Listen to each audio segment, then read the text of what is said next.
Tao vẫn rất là nhớ những cái người mà làm cho tao cảm thấy là thế giới nó rất là rộng lớn. 6 ngày nữa tao đi, xong rồi ba tao đưa tao ra sân bay á, cái tao cũng, nó rất là khó diễn tả, cái mà mình cảm thấy giống như là cái ngày đầu tiên mình đi mẫu giáo nó quay trở lại vậy.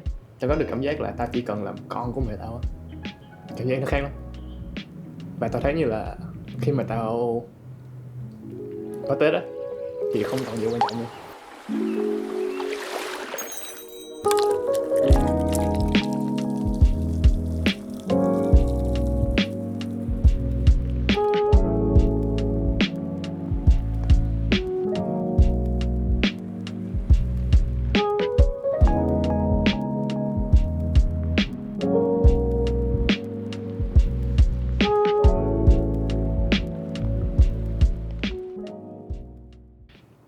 Xin chào tất cả mọi người, chào mừng các bạn đến với podcast Chân Ướt Chân Ráo. Và ngày hôm nay mình rất vui khi có một khách mời rất thân thiết với mình. Ladies and gentlemen, đây là Đắc Lộc. First of all, Lộc là ai? Đầu tiên Lộc là Lộc. Lộc là bạn của Tuấn Anh. Và Lộc là một thằng nhóc 21 tuổi đang làm công việc, một trong những công việc đầu tiên của cuộc đời Lộc là làm bếp ở nhà hàng Little Bear. Lộc làm pastry và cũng mới bắt đầu thôi, làm pastry và làm những cái lặt vặt trong bếp.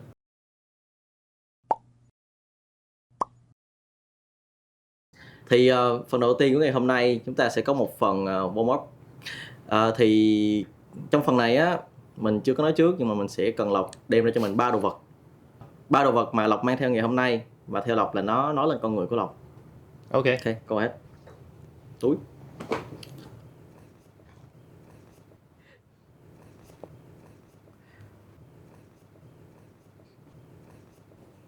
cái đầu tiên là cái iPad của Lộc. Ok. Lộc đã xài cái này từ 2018 rồi và nó có hình nền Minecraft. Ok. Cái thứ hai là bình nước của Lộc. Cái này Lộc xài mỗi ngày và nó đi theo Lộc bất kỳ đâu. Ok. Và cái thứ ba thì vô tình nhất là Lộc mới mua một con dao đem từ Nhật về. Damn. Thì đúng ra là cái này Lộc sẽ unbox ở nhà anh của Lộc, là cái người mà đã đem con dao cho Lộc. Hôm qua anh tới nhà hàng Lộc và anh đưa cho Lộc con dao, nhưng mà Lộc chưa mở. Ok. Chắc mở luôn bây giờ cũng được. Chef tiêu chuẩn cộng đồng. Cảm ơn Lộc. Anyway, thì theo mày, iPad, dao, bình nước, nó nói gì về con người của mày? Thì cứ bắt đầu bằng iPad ha. Theo tiêu chuẩn của một số người mà mình từng biết á, thì Lộc là một iPad kid chính hiệu. Là thời gian rảnh Lộc sẽ xem iPad, và Lộc xem iPad rất nhiều. Nhưng mà dạo gần đây á, thì cái iPad nó lại đi với Lộc vào nhà hàng, vào những tiệm cà phê này nữa. Tại vì Lộc thích làm việc trên iPad. Là mỗi ngày vào nhà hàng á, Lộc sẽ có một cái checklist Lộc chuẩn bị từ đêm trước đó. Và Lộc sẽ nhìn vào cái đó trên iPad để Lộc coi là mình đã làm tới đâu rồi. Còn những ngày như hôm nay á, thì Lộc đem theo để Lộc chơi game. Cái câu chuyện về việc mày là iPad kid á, tao nghĩ là nó sum up rất là rõ về cái character của mày. Tại vì tao biết mày rất là lâu rồi, và hồi trước tới giờ á, chỉ là cái suy nghĩ của tao về mày á, lúc nào mày cũng là một cái người rất là vô tư, rất là thoải mái, rất là iPad kid, lâu lâu hơi skibidi toilet chút xíu, nhưng mà in a way nó rất, cuộc sống mày thấy nó diễn ra rất là natural á, nó không có bị công nghiệp hóa, mặc dù là mày đi làm rất là nhiều. Cho nên là yeah, I feel like that sums you up pretty well.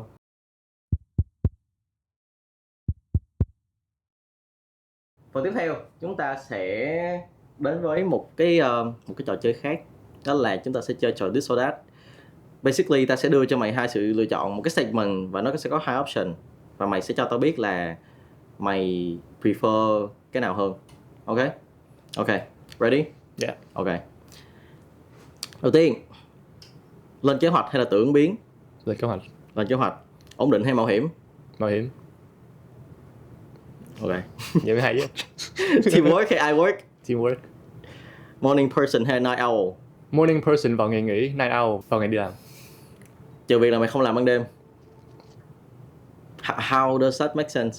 Mày không thể là morning person nếu mà mày đi làm vào 11 giờ sáng được. Fair enough. Dí deadline hay là deadline dí? Ồ, cả hai. Cả hai, ok.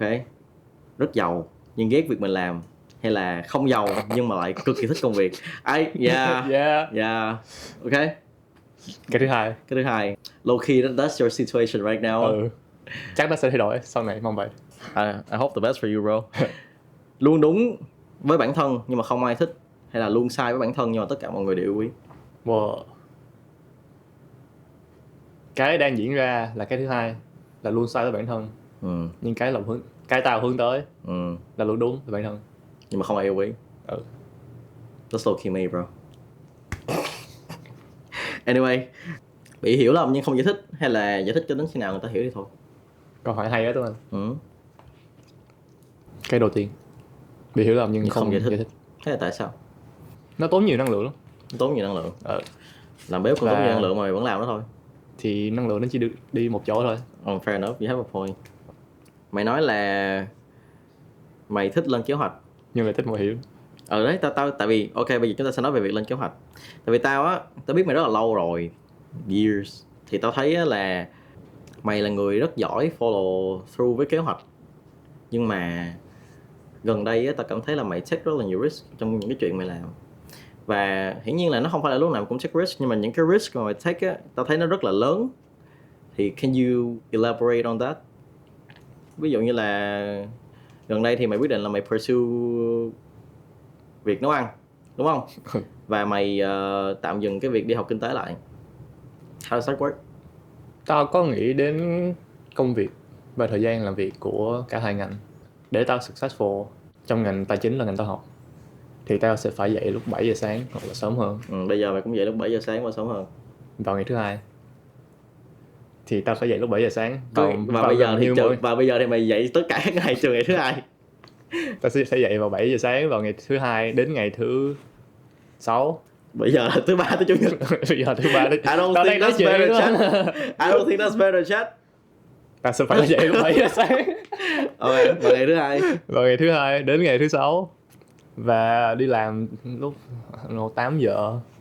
Đi làm đến 6 giờ chiều, đến khi mọi người đi về, rồi đi nhậu với đồng nghiệp đến 9 giờ, 10 giờ tối. Là mày bắt đầu ngày mới vào 7 giờ và kết thúc vào lúc 9 giờ. Vào lúc 9 giờ là 14 tiếng. Còn thì bây giờ thì Đắc Lộc dậy vào lúc 9 giờ sáng, Lộc đến nhà hàng vào lúc 11 giờ. 10 rưỡi, 11 giờ. Về nhà lúc 1 giờ sáng, nó cũng ngang nhau á. Nó hơn á. Nó 16 tiếng, nó hơn đi làm văn phòng 2 tiếng. Nhưng mà có một cái mình thích hơn rất nhiều. Trong công việc của tao á, thì nó sẽ chia ra, một ngày nó sẽ chia ra 2 phần. Là trước 6 giờ nó là giờ prep, là để chuẩn bị đồ cho sau 6 giờ là giờ service. 6 giờ tối. Sau 6 giờ tối là giờ service, là giờ bán cho khách. Shout out Little Bear. Little Bear phải shout out tao. Okay. Là cái sự ổn định ở đây á, là cái prep list của tao. Là tao muốn mỗi ngày tao đi vào nhà hàng, tao chỉ cần nhìn vào đó và tao làm tất cả những cái trên đó. Ok. Để nó xong. Và cái phần tự ứng biến á, là cái phần sau đó. Là cái phần mà nếu trong ngày của tao lỡ có chuyện gì trong giờ prep mà tao không biết thì tao phải tự ứng biến được. Lỡ trong giờ bán một cái station khác cần cái gì đó thì tao phải tự ứng biến được, mặc dù nó không phải là việc của tao. Ok, I get it. Thì có nghĩa là mày prefer cái việc tự ứng biến, nhưng mà cái sự tự ứng biến này á, nó cần phải được có một cái foundation từ sự chuẩn bị từ trước, từ một kế hoạch, đúng không? Yes. Ok, thank you. Thì cái lý do tại sao tao hỏi mày như vậy á, là vì of course tao là bạn của mày từ rất là lâu rồi, tao hiểu được mày và tao biết tính cách của mày. Nhưng mà tao với mày chưa bao giờ nói về những vấn đề này hết. Thì đối với tao á, mày là một cái người di chuyển mà theo tao rất là chậm và chắc. Mày có xu hướng là mày loại bỏ những cái khả năng xấu có thể xảy ra, và mày bằng cách là mày làm mọi việc rất là cẩn thận. Đúng rồi, nếu như mà mày kêu là mày ứng biến với một cái foundation được dọn ra sẵn thì tao nghĩ ok, it's fair, that's fair.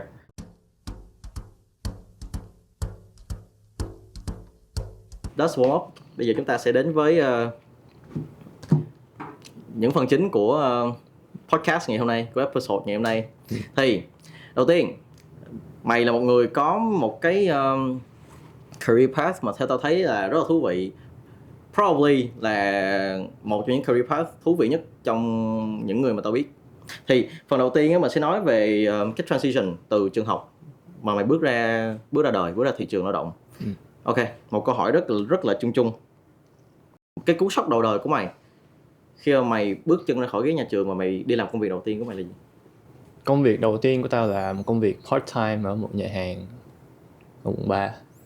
Lúc mà tao apply á, tao không có apply vào bếp, mà tao lại apply vào phục vụ.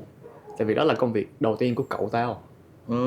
Nhưng mà mày apply là vì lý do gì, hay là chỉ đơn giản là ok mày thấy cái post tuyển dụng của người ta là mày apply thôi? Lúc đó là cậu tao nói là đủ tuổi đi làm rồi thì có thể thử. Tại vì thứ nhất là nó cho mình tiền, và thứ hai là nó cho mình tiền và thời gian trong một cái gì đó ngoài đi học thì thấy cũng hay. Coincidentally là cái nhà hàng đó cậu tao có cổ phần ở trong đó, cho nên là tao apply khá nhanh và tao được nhận khá nhanh. Ok, trùng hợp thôi. Ok, cái đi làm phục vụ nha. Thì cái ngày đầu tiên á, tao cố gắng nói chuyện với mọi người trong team phục vụ rất là nhiều, nhưng mà tao không biết, cái vibe nó rất là kỳ. Mà cái người làm tao cảm thấy welcome nhất á là một cái chị trong bếp. Là tao cứ đang đi ngang qua bếp thôi, xong chị lại hỏi là em đang học ở nhà hàng á, rồi đứng nói chuyện hoài đó. Thì sau khi làm phục vụ được 3 tháng là tao lại bắt đầu đi vào bếp á, vào những ngày mà tao làm ca sáng và tao không có gì để làm sau đó. Thì vô bếp không làm gì hết, vô bếp chỉ đứng cắt nấm, chiên khoai tây chiên, những công việc mà nó rất là basic, không cần não. Cái đó là do người ta nhờ mày hả? Không, tao vào và tao làm thôi. Ok, không bị chửi. Ok, mày làm không công cho người ta sao người ta chửi mày được? Fair enough, có thể chửi mày được. Ok. Và nó là rất là vui. Tao không nghĩ là tao có thể làm từ 9 giờ sáng đến 3 chiều hết cả buổi sáng, xong rồi tao lại làm tiếp tới hơn 9 giờ tối. Có bao giờ mày ngồi mày nghĩ á, xong mày đào sâu hơn là tại sao mày lại enjoy cái việc đó như vậy chưa? Tại vì tao cũng đi làm nhà hàng. Ngược lại với mày á, thì tao lại rất enjoy làm front of house. Tao rất là thích đứng trước quầy, thích đứng nói chuyện với khách hàng. Tao nghĩ là nó thể hiện cái character của tao với mày á. Chỉ là tao nghĩ nha, mình lớn lên, mình đi làm, mình tìm thấy bản thân mình á, thì nó có hai yếu tố. Một là vô tình, hai là hữu ý. Vô tình có nghĩa là mình chưa thật sự mình ngồi mình nghĩ coi mình là ai, mình thích cái gì. Cho nên là lúc mà mình đi làm á, mình vô tình mình nhận ra là mình thích cái việc đó. Chỉ là do trước đó mình chưa có nghĩ là mình sẽ thích một cái công việc tính chất như thế nào thôi. Nhưng mà mình đụng vô rồi mình mới thấy mình thích. Còn ví dụ như mày á, mày là một người rất là lặng lẽ, tao là một người ồn ào, thì có thể là mày khi mà mày đứng trong bếp á, mày làm đồ ăn á, và không có ai bother mày á, mày không có phải dùng quá nhiều năng lượng xã hội á, mày chỉ phải dùng năng lượng vật lý á, thì mày enjoy chuyện đó hơn. Có giờ mày nghĩ vậy chưa? Có thể, đúng không? Còn như tao thì tại vì tao rất là thích nói chuyện, tao có rất nhiều năng lượng xã hội, cho nên là khi mà tao gặp khách hàng tao có thể đứng nói chuyện với người ta, và cái đó nó khiến cho tao cảm thấy là ok, mình đi làm cái này nó có một cái mục đích, nó có một cái sự thoải mái trong đó. Còn nếu mà nhốt tao vào bếp thì tao sẽ không làm được. Khi mà mày bước chân từ cái nhà trường đi làm á, mày có thấy là damn, thế giới này lớn hơn mình nghĩ, hay là mày chỉ cảm thấy là ok, go with the flow, it's alright? Giống cái thứ hai hơn. Giống như là nó như vậy thôi, xong rồi mình hòa nhập thôi. Tao vừa đi ra tao đi làm thì công việc đầu tiên của tao làm tutoring tiếng Anh. Thì cái kỷ niệm của tao là tao đi làm cái job đầu tiên xong, tao làm tháng đầu tiên rất vui, rất ok, nhưng mà tới tháng thứ hai, tháng thứ ba thì tao bị quỵt tiền 2 tháng lương luôn. That's what I'm talking about. Cái lúc đó là a slap in the face. Tao nhận ra là damn, thế giới này không hoạt động như mình nghĩ. Tao rất muốn em drop cái chỗ đó mà thôi. Nó dẹp rồi. Nó nên dẹp. Nó dẹp rồi. Thì khi mà cái chuyện như vậy xảy ra, tao of course tao đi consult với ba má tao là bây giờ ba má, con cảm thấy là người ta sẽ không trả tiền cho con và con nên làm gì. Thì mẹ tao kêu là ok, gọi người ta nói chuyện thử. Xong rồi gọi cũng trả tới đâu, người ta nói 2 câu là sau đó người ta khóa máy luôn. Còn ba tao kêu là bài học đầu tiên là đừng tin. Sau đó thì tao build up một cái tao nghĩ là một cái cách để tao cope, là tao build up một cái suy nghĩ, đó là ok, coi như là mình đóng tiền học phí, đúng không? Có nghĩa là Bây giờ thời điểm đó tao làm như một tháng không nhớ nữa, mấy năm rồi, nhưng mà một tháng hình như lúc đó là được 3-4 triệu gì đó, và 2 tháng thì cỡ 6 tới 8 triệu. Thì thôi mình nghĩ là giờ mình đóng 6 tới 8 triệu đi, rồi mình có một cái bài học về cuộc đời, còn hơn là sau này đóng nhiều hơn, đúng không? Okay. Và cái bài học đó tao vẫn carry tới ngày hôm nay luôn. Từ sau cái đó là tao làm mọi thứ là giấy tờ rõ ràng hơn, chứ không có còn làm dựa trên niềm tin của hai phía nữa. Và tao bắt đầu tìm hiểu để có nhiều kiến thức hơn về những cái legal protection cho tao. Mày đi làm á thì tao biết là mày cũng đã đi làm và mày làm rất là nhiều chỗ rồi. Mặc dù có thể là những cái công việc mày làm á nó chung một cái spectrum, chứ nó không có phải là nhiều thứ khác nhau. Nhưng mà khi mà mày đi step by step, mày đi từ một vị trí đó mày lên một vị trí khác, hay là mày qua một cái nhà hàng khác, tao sẽ không nói là nhà hàng khác tốt hơn, mà có thể là một cái nhà hàng khác nó cái concept nó khác hơn một chút, nó đắt đỏ hơn một chút. Thì mày bước vào những cái không gian như vậy á, mày đi làm á, mày có culture shock không? Mày có kiểu trong cái bếp trong cái nhà hàng mà nó đỡ đắt đỏ hơn á, thì mọi người vui vẻ hơn. Mày có nhận ra những cái điều đó? Có, chắc chắn là có. Sẽ có 4 công việc lớn trong cuộc đời tao đi. Là công việc nhà hàng nó không quá cao cấp, sau đó một cái cao cấp hơn, xong lại tới một cái pop up thì không xác định được, rồi nó lại đến một cái 5 cái, một cái thấp hơn nhưng mà trước tao lại cao hơn, rồi đến tao lại bỏ cái đó đi để làm một cái nhà hàng cao cấp nhưng mà trước tao lại thấp hơn. Cái tao cứ đi như thế này á, và nó xấu lắm. Nhưng mà đúng thật là những cái nhà hàng mà phân khúc thấp hơn, tầm giá thấp hơn, và khách hàng họ không quá ít demanding hơn, mọi người làm việc không chuyên nghiệp bằng. Và không chuyên nghiệp thì nó lại làm cho bếp thoải mái hơn, cảm giác như thoải mái hơn. Thì khi mà tao làm những cái nhà hàng như vậy á, tao lại không cảm thấy được fulfilled. Mày cứ vô xong mày làm 1000 thứ, nó không cần phải hoàn hảo, sau rồi mày đi về và mình nhận tiền, thì tao không cảm thấy vui khi mà tao làm như vậy. Lúc mình tao làm những cái nhà hàng cao cấp hơn, những gì tao nghe vào ngày đầu tiên của tao là chửi và that's it. Tuần đầu tiên, tháng đầu tiên. Nhưng mà sau đó tao lại thấy hết. Những cái tiếng chửi đó lại không có xảy ra nữa, và nó cứ diễn ra như một ngày bình thường thôi. Mày đi vô, mày cười 5 tiếng, 10 tiếng, xong dọn đi về. Ok. Cái công việc của mày, cái trải nghiệm của mày á, so với lại cái expectation của chính bản thân mày cách đây nhiều năm về một công việc, nó khác nhau, và nếu có thì nó khác nhau nhiều như thế nào? Nếu như hồi trước lúc mà tao còn ngồi với mày hồi cấp 3 á, thì lúc đó mày nghĩ công việc của mày là gì? Mày nghĩ là mày muốn làm cái gì? Với lại cái con đường mà mày đi bây giờ á, nó khác nhau như thế nào? Nếu có expectation về công việc, tao không nghĩ là tao có thể làm được 14 tiếng một ngày á, nhưng mà tao vẫn làm thôi. Hồi đó tao nghĩ là mày làm 16 tiếng cỡ đó. Có những ngày tao làm 16 tiếng rồi. Nhưng mà hồi đó tao không nghĩ là vậy. Tao nghĩ là mình sẽ làm 9 to 5, và đúng 9 giờ đi tới rồi 5 giờ đi về. 9 giờ. Lúc trước tao nghĩ being a finance pro nó là pretty cool. Nó pretty cool, và nó là con đường gần như ngắn nhất để đến với financial freedom. Giờ bây giờ mày chọn đường dài nhất. Bây giờ tao chọn con đường dài nhất. Bây giờ là minimum wage. Nhưng mà nó là cái hay của nó. Mặc dù một cái thì tao sẽ không được cái tự do tài chính, cái thoải mái về tương lai á, nhưng mà tao lại happy hơn. Khi mà nói về sự va chạm trong công việc thì mày có nghĩ là cái công việc này nó cho mày đủ nhiều sự va chạm để mày có thể develop as a person không? Hay là nó vẫn chỉ fulfill cái enjoyment khi mà mày được đi làm trong bếp một cái cách lặng lẽ để mày có thể tập trung vào cái task mà mày đang làm thôi? Khi mà tao còn học ở trường á, thì tao gặp rất là nhiều người học rất giỏi. Thì những cái người đó họ rất là khác tao, họ rất là năng nổ, không như tao hồi trước. Họ nói chuyện siêu mượt luôn, trời. Mày biết tao hồi đó rồi đúng không? Tao order với nhân viên không được á. Hồi đó hai đứa mình đi ăn xong rồi Lộc nhờ mình order đồ ăn, tại Lộc không order. Bây giờ khác. Nhưng mà từ khi mà tao đi làm thì tự nhiên tao cảm thấy tao tự tin hơn hẳn. Tự nhiên mọi thứ nó cứ đến với tao rất là naturally. Nhưng mà tao vẫn rất là nhớ những cái người mà làm cho tao cảm thấy là thế giới nó rất là rộng lớn, như là Tuấn Anh, như là những bạn khác trong trường học. Nói một chút về cái sự mông lung á. Mày á thì rất là khác những người bạn khác của tao nha. Tại vì hay như cá nhân tao học một cái ngành nó cũng hơi chung chung á. Tao học quản trị thì đã có một khoảng thời gian á nó rất là mông lung, là tao không biết là tao sẽ làm cái gì. Có những cái thời điểm á khi mà tao đi á, tao thấy rất là mông lung.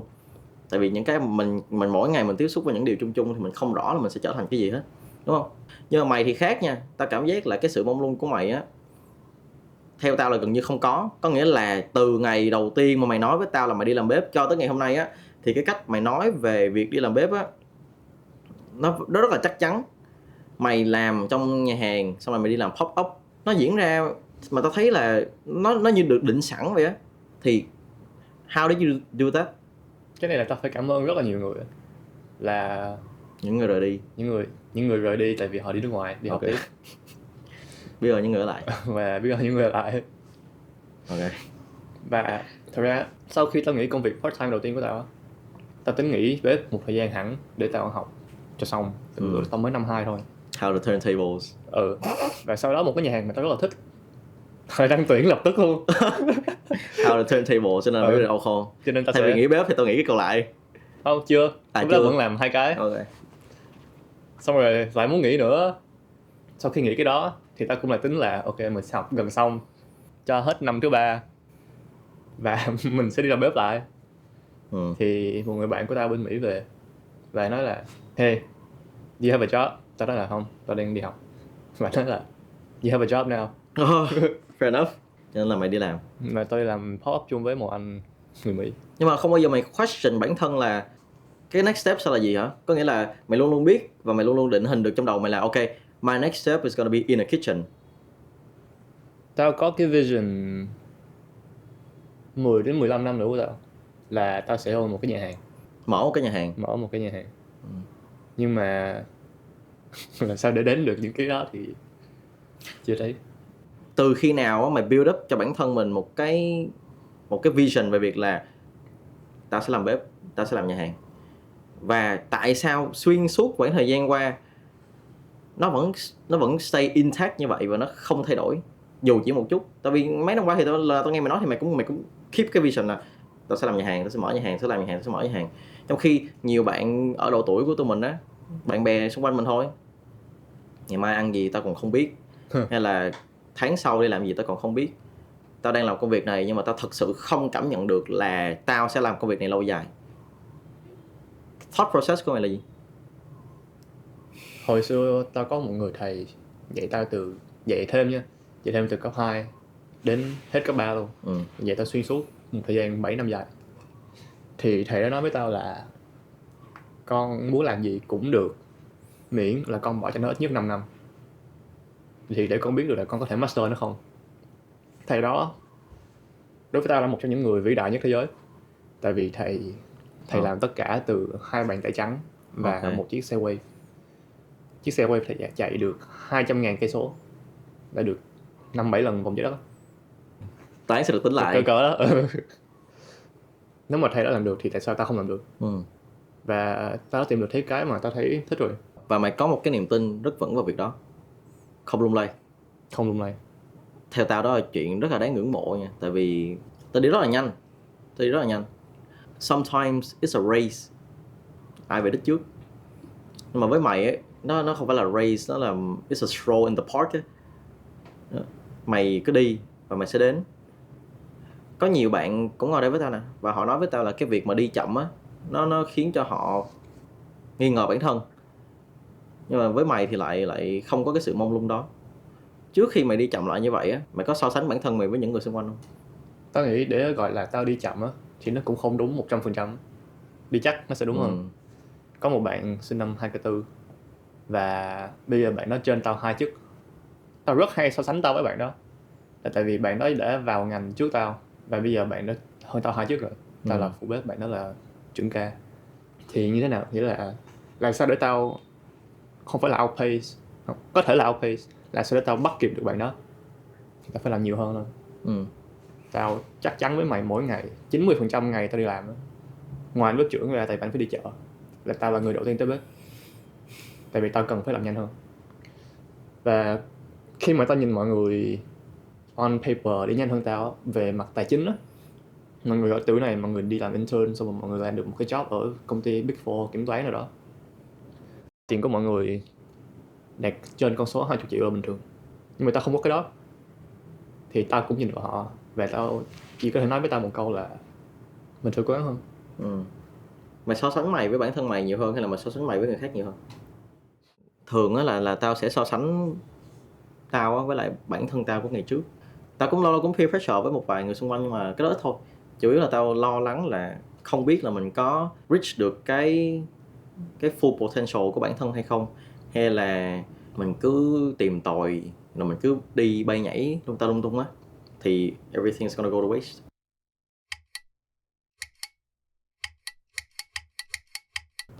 Chúng ta sẽ nói về topic của sự đánh đổi. Obito. Ta đánh đổi thì đó, mày đi làm 14 đến 16 tiếng, tao là bạn mày thì tao thấy là mày hy sinh rồi, mày đánh đổi cái cuộc sống xã hội của mày rồi, gần như là không còn nữa, đâu có thời gian đâu. Mày làm từ sáng, mày làm tới 1 giờ sáng thì mày chỉ có thể hang out với bạn mày, một là 7 giờ sáng hoặc hai là 3 giờ sáng ngày hôm sau. Mày nghĩ về sự đánh đổi của bản thân như thế nào và mày handle nó như thế nào? Lúc mà tao vào ngành thì có anh chị trong bếp cũng nói với tao là mày không nên làm cái này, mày có học thức và mày có sự lựa chọn thì đừng đánh đổi những cái này tại vì nó không đáng. Thì đó những gì anh chị nói và tao đã nhớ những cái đó tới bây giờ luôn, nhưng mà tao không nghe. Thì anh chị nói đúng thật là tao đánh đổi rất nhiều, tao đi làm rất nhiều, tao không có đời sống xã hội trừ thứ hai. Đó là lý do tao đang ngồi đây á. Thật ra tao không biết á, tao thấy tao cứ làm và nó lại cứ cho tao một cái kết quả gì đó, xong rồi nhờ cái đó tao lại làm tiếp thôi. Và thật ra cái này rất là hay á, tại vì mày quay sau Tết á, nếu mà trước Tết không có câu chuyện này đâu, là cái kỳ nghỉ Tết vừa rồi là cái kỳ nghỉ dài nhất của tao sau khi tao đi làm full time được 7 tháng. Là tao được nghỉ từ ngày 28 Tết đến hết mùng 8 Tết là 8 ngày. 28 tới mùng 8 cỡ 10 ngày.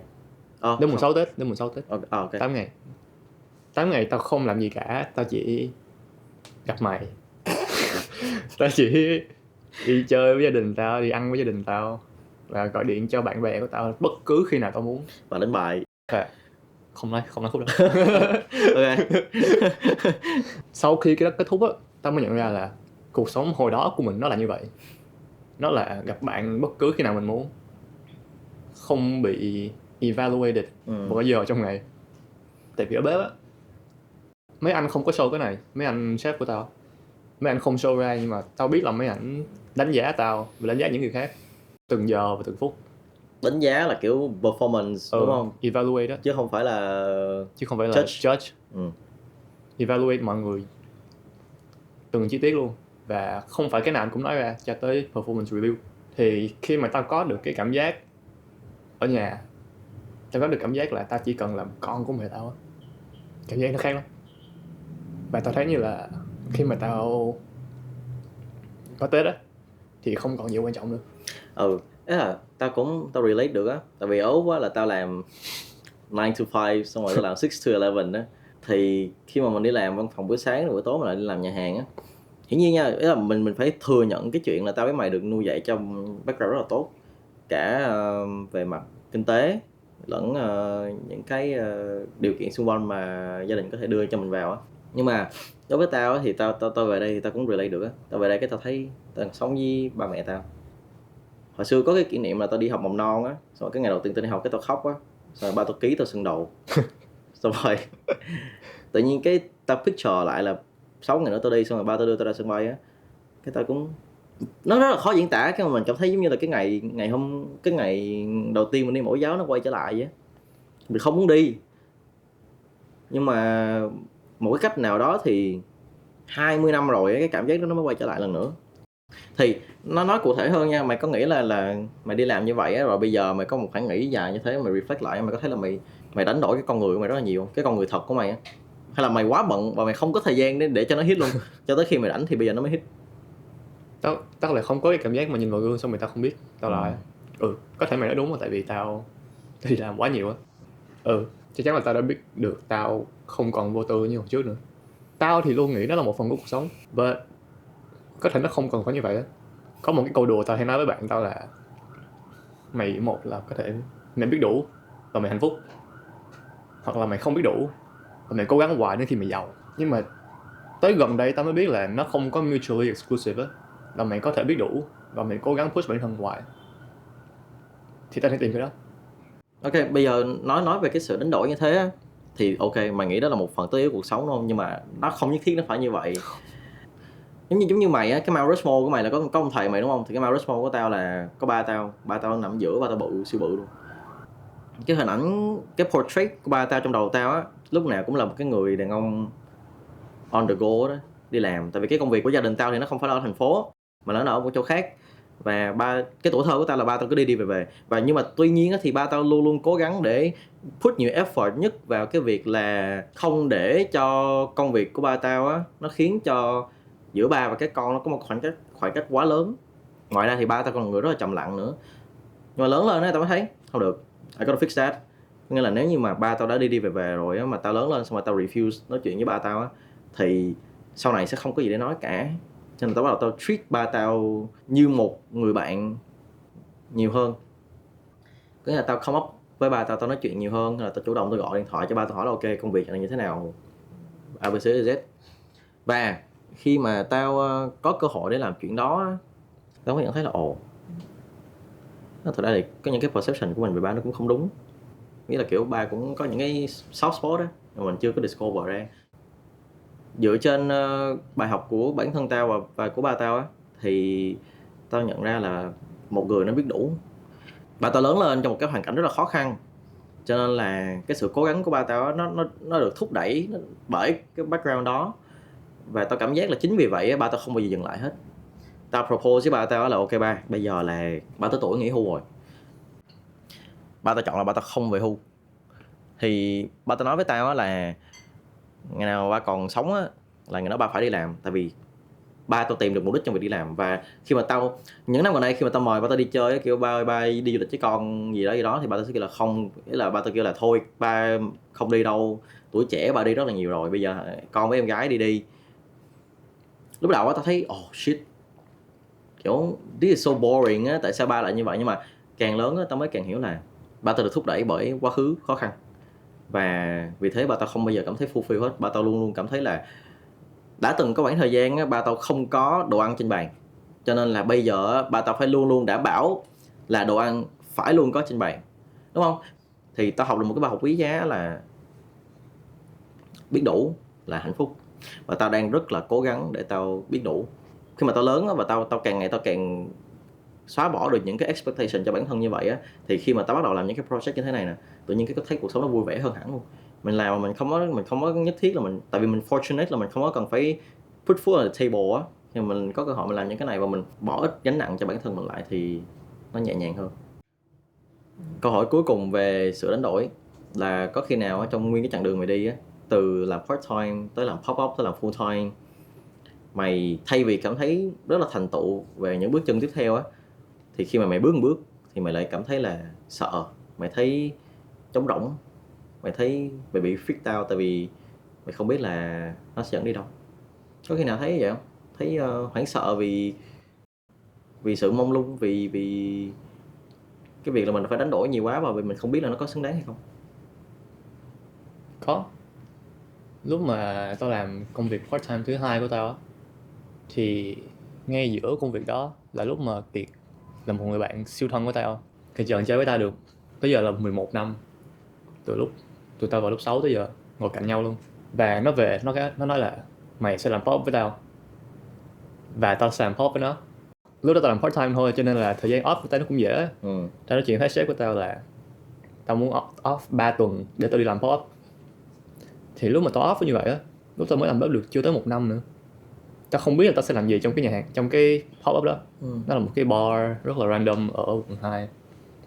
Trước khi tao đến đó thì cái bar đó có khoảng 30 khách luôn tới, và vậy thôi. 30 người Pháp lai Việt free, cứ đến đó gần như mỗi ngày và mỗi tuần, và như vậy thôi. Cái tao không biết là làm sao để please 30 người Pháp khác nhau á, thì người Pháp rất là khó ăn. Nhưng mà thấy cũng vui, thấy mình còn lúc đó mới 19 tuổi rồi, cứ làm lại. Và trời, mặc dù rất là mông lung nha, nhưng mà khi mà tao làm đồ ăn của tao và làm đồ ăn của Kiệt á, tao lại nhận được praise, có ý kiến trái chiều, nhưng mà tao lại chase cái praise rất là nhiều. Vừa làm tao vừa sợ, tại vì tao luôn cảm thấy như lúc đó tao chưa đủ trình độ và tao không có lý do gì để tao đi vào con đường nó sớm như vậy. Nhưng mà thôi, thằng Kiệt nó về đây có bao lâu đâu, cứ làm với nó chưa vui. Cứ đi làm pop là tao nghĩ là ok, this is quá sớm. Tại vì những người mà tao biết họ làm pop á, họ làm bếp được 7-8 năm họ mới làm pop. Tao làm được 1 năm, mong luôn chứ. Mình đâu biết mình đang ở đâu đâu. Nhưng mà cái việc mà mình có sự dũng cảm để mình bước ra khỏi cái safe zone, nó bước ra khỏi những cái sự nghi ngờ bản thân, ok, không biết là tao có làm được hay không á, in return á là nó cho mày nhiều kinh nghiệm đúng không, nó cho mày những cái kỷ niệm. Và bây giờ mày nghĩ lại á thì mày cảm nhận như thế nào về cái việc là mày screw it, không kệ sự mông lung, kệ sự sợ hãi? Cứ làm thôi. Nike, Just do it. just do it. Ok, thank you.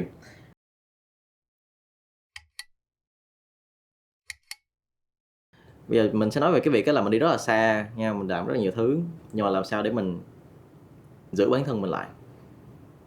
Có nghĩa là sao? Như mày nói á, cái việc mà mày đánh đổi là một cái phần tất yếu của cuộc sống. Nhưng mà có nhiều người họ đánh đổi tới nỗi họ nhìn vào gương họ không còn nhận ra họ nữa. Ví dụ như tao đã từng có khoảng thời gian tao nhìn vào gương và tao không nhận ra đây là bản thân tao nữa. Tao kiểu đây là ai? Tao không thật sự, tao genuinely không nhận ra bản thân mình và những cái gì mình đang làm. Tại vì đã từng có khoảng thời gian tao rất là lock in, nhưng mà lại có khoảng thời gian tao không làm được như vậy. Tao quá tập trung vào những cái thứ khác. Ngày trước cái lúc mà tao ngồi với mày á, thì tao có quá nhiều principle. Và khi mà tao đi therapy á, thì cái anh therapist anh kêu là no, em phải bỏ bớt những cái rào cản, những cái tiêu chuẩn của em thì cuộc sống em mới nó dễ dàng hơn được. Và đúng là khi mà tao làm như vậy thì nó dễ dàng hơn được. Chỉ có một cái là tao lỡ tao làm hơi quá trớn, cho nên là tao quên mất bản thân mình lại luôn. Cho tới khi mà tao build lại những cái principle cơ bản cho bản thân mình á, thì tao mới quay lại làm được bản thân mình. Mày thì sao? Mày có những cái nguyên tắc nào hay là những cái luật nào cho bản thân mà mày nhất quyết là mày không bỏ qua bao giờ để mày không đánh mất bản thân? Chắc chắn là có. Cái thứ nhất là integrity. Đối với tao thì nó là nhân cách của con người. Và tao luôn unintentionally bị reminded là nó tồn tại. Là giống như tao thấy trong nhà hàng, tao thấy cái này dơ quá, thì một phần của tao sẽ nói là làm cái khác. Làm cái khác, tiết kiệm thời gian để finish đồ của mình. Nhưng mà integrity là cái để mình we gotta scrub it, đúng không? Ok, integrity. Còn principle nào nữa không? Perseverance là bắt nguồn từ ông thầy tao. Tao không nghĩ là nếu mà tao làm được và tao cứ vượt qua những cái này thì tao sẽ đi đến đâu đó. Mặc dù là bây giờ thì tao chưa thấy cái gì hết, nhưng mà để so sánh với tao của 1 năm trước thôi á, tao thấy tao rất là khác. Và cái đó là nhờ perseverance. Thì cái nhà hàng tao đang làm hiện tại á, vào cuối năm 2024 á, tao có intern ở đó 1 tháng. Tao đi làm và tao đi học. Thì trước khi tao vào nhà hàng á, tao đã nghĩ là ok, mình sẽ đi làm và đây là nhà hàng sẽ chửi mình nhiều nhất từ trước tới giờ, tại vì cái standard của họ rất là cao. Thì tao cứ làm thôi và tao bị chửi hoài thôi, như expected. Nhưng mà tao lại cảm thấy là nếu như mà tao quit bây giờ thì tao đang để cho những người chửi tao thắng rồi. Oh yeah, you have a point. Rồi. Và tao làm tiếp. Và tao nghĩ xong rồi tao quay lại 1 năm nữa. Prove them wrong, you know. Prove them wrong. Tao quay lại sau đó 1 năm và tao làm tới bây giờ. Thì như thế này trong cái quá trình mà tụi mình lớn lên á, cái việc mà mình thay đổi là cái chuyện hiển nhiên nha. Tại vì ai cũng phải thay đổi mới thích nghi được. Nhưng mà trong cái sự thay đổi đó, mình vẫn cần phải có một cái clear vision về việc là mình là ai. Tại vì nếu như mà at the end of the day á, bạn chỉ có bản thân bạn thôi.